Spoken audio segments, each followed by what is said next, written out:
Hello guys, good afternoon. Paano makikita ang mga unused apps na hindi na po natin guys ginagamit sa loob ng 3 months or pataas? So nagko-consume pa rin po sila ng memory or storage sa ating mga cellphone. So para makita yon, open lang natin ang Play Store.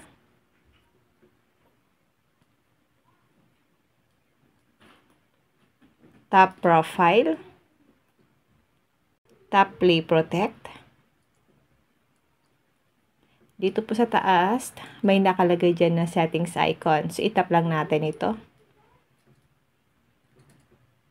At dito po sa pinakababa, may nakalagay po dyan na app privacy permissions for unused apps, review permissions for apps that you haven't used in a few months. So, itap lang natin ito. Lalabas dito yung mga unused apps natin na inopen natin siya last 3 months or 6 months ago. So, dito po natin siya guys makikita. So, para ma-delete yan, halimbawa guys ito, itap mo lang itong delete icon dito sa gilid. Then, tap nyo po yung okay.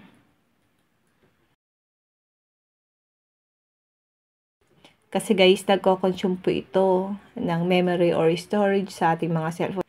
Lalong-lalo na po guys, kung malit lang po yung gig ng inyong mga cellphone. So, i-delete po natin yung mga hindi na po natin ginagamit na applications para magkaroon po ulit ng malaking storage ang mga phone natin. Ganun lang po kadali at kasimple kung paano po natin makikita yung mga unused apps na hindi na po natin ginagamit pero nagko-consume pa rin siya ng memory or storage sa ating mga phone. Yun lang guys, sana po may natutunan kayo sa aking video. Huwag niyo po kalimutan na i-follow ako at i-share ang ating video para malaman din po ng iba kung paano makikita yung mga unused apps na hindi na po natin ginagamit at kailangan po natin itong i-delete para hindi po siya mag-consume ng memory or storage sa ating mga phone.